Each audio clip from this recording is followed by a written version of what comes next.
Olá, amados irmãos e irmãs, com muita alegria nos reunimos hoje no dia 15 de janeiro. Hoje é segunda-feira. Estamos na segunda semana do tempo comum.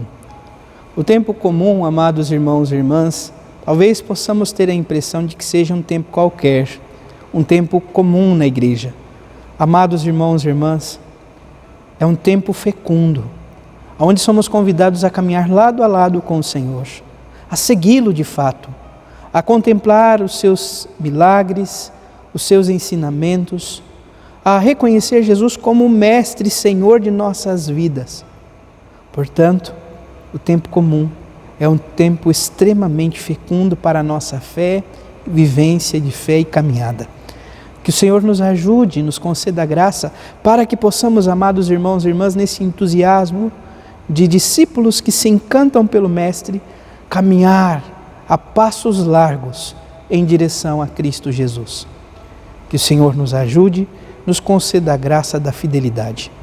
Você que está chegando agora ao canal do YouTube de nossa paróquia, eu te convido a se inscrever, a deixar o seu like, seu comentário, a compartilhar esse vídeo com alguém que você conheça, para que o Evangelho de nosso Senhor Jesus Cristo alcance mais corações.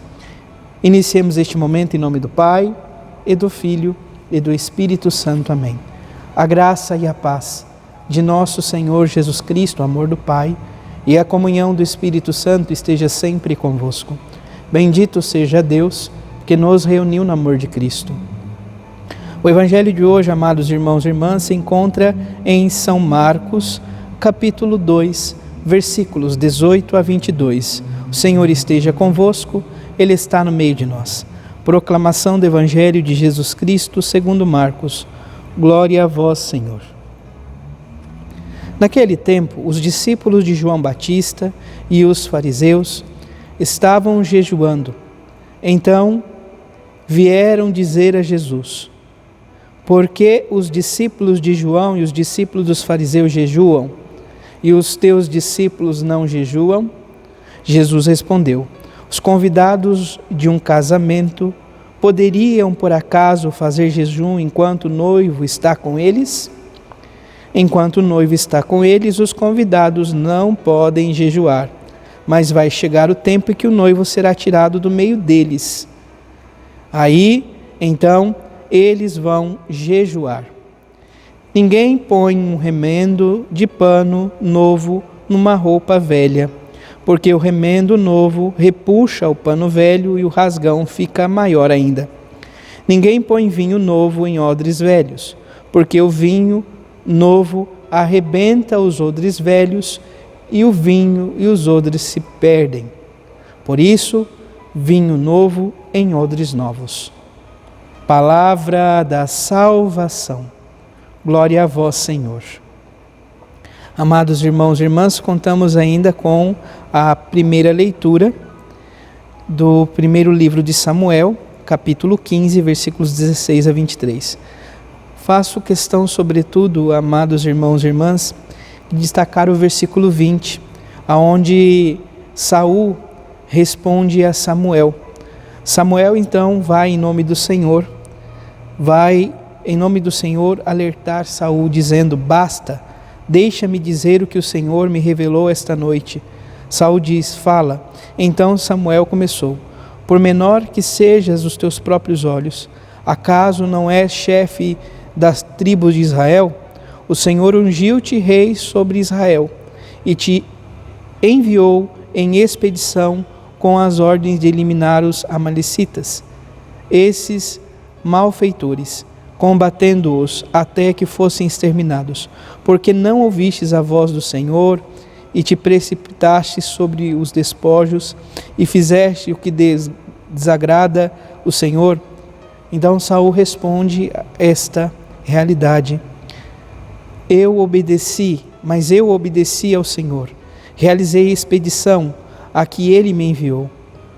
Trouxe Agag, rei de Amaleque, para cá e exterminei os amalecitas. Então, amados irmãos e irmãs, este contexto, sobretudo, do povo de Israel, marcado pelo conflito, das nações e, sobretudo, pela busca de atender e fazer o que o Senhor lhes pede. Fazer e atender o que o Senhor lhes diz. O Senhor, o Deus da vida, amados irmãos e irmãs, quer de fato a nossa vida, a nossa obediência, o nosso amor para com Ele. O Salmo 49 traz como resposta: todo homem que procede retamente, eu mostrarei a salvação que vem de Deus. A salvação vem de Deus ao nosso encontro. Então precisamos agir com coerência e buscar a salvação. Por fim, o Santo Evangelho no dia de hoje, o Evangelho de São Marcos, mais uma vez, lembrando o capítulo 2, versículo de 18 a 22. Primeiro, há um questionamento por parte, amados irmãos e irmãs, dos discípulos de João Batista e dos fariseus, sobretudo referente à realidade do jejum. E Jesus explica, sobretudo a eles, que enquanto o noivo está com os convidados do casamento, os convidados não podem jejuar. Haverá um dia que o noivo será tirado, então eles jejuarão. Amados irmãos e irmãs, muitas vezes nos perguntamos sobre a realidade do jejum, quando fazer, como fazer. A igreja ela nos dá a orientação do jejum 2 vezes por ano, sobretudo na quarta-feira de cinzas e, de uma forma ainda mais profunda, vamos assim dizer, na sexta-feira da paixão. Contudo, a igreja nos lembra que toda sexta-feira é um dia em que lembramos a paixão de nosso Senhor Jesus Cristo. As sextas-feiras também podem ser um convite para que possamos realizar a prática do jejum. Dentro das realidades de jejum, a mais comum que nós podemos dizer é o jejum da igreja. O jejum que a igreja orienta, como ele constitui-se, como ele se forma. Primeiro, amados irmãos e irmãs, tomar consciência de que o jejum é um caminho de oração. É um caminho em que vou, por meio então da privação do alimento, buscar me unir ainda mais ao Senhor, o Deus da vida. E dentro da prática, sobretudo então, aquilo que orienta a igreja, o jejum da igreja nós vivemos da seguinte forma: se toma o café da manhã como de costume, não nem a mais nem a menos, mas aquilo que é de comum no café da manhã. Depois nós fazemos uma escolha, nós fazemos uma opção de ingerir apenas uma refeição inteira, ou seja, ou almoçamos ou jantamos. Na refeição que nós tomamos, então a decisão de não tomá-la por completo, nós fazemos um lanche mais leve. Sabe aquela sensação de sair da mesa e dizer, nossa, se fosse possível eu comeria ainda mais. Então, sair com essa leve sensação de que ainda poderia comer mais. Então, é viver de fato esta dinâmica, é viver esta graça, uma refeição inteira, sem exageros e, amados irmãos e irmãs, uma refeição mais leve. E aí lembrar que nos intervalos entre as refeições somos convidados, amados irmãos e irmãs, a não ficar beliscando. Sabe aquele desejo nosso de quando passa por algum lugar que tem ali alguma coisa para se comer, ou vamos até a geladeira, a gente fica ali pegando um pouquinho de cada para comer? Então, esse momento também é um momento de procurarmos ser firmes diante do propósito e dedicar ao Deus da vida, oferecer ao Senhor esses pequenos sacrifícios em amor a Ele, deixar de satisfazer-se por um prazer ali, momentâneo por meio da comida, para, de certa forma, nos unir ainda mais ao Senhor. Depois, o Evangelho ele muda um pouco o sentido. Nosso Senhor Jesus Cristo fala, amados irmãos e irmãs, primeiro do remendo novo em roupas novas, e depois fala do vinho novo em odres novos. Então, a essa realidade, amados irmãos e irmãs, nós buscamos a graça de Deus, nós buscamos o amor do Senhor em nossa vida. A graça e o amor de Deus que é derramado em nosso coração requer de nós o homem novo e a mulher nova. E isso se vai transformando paulatinamente. Todos os dias somos convidados a ser melhor. Todos os dias somos convidados a unir ainda mais com o Senhor.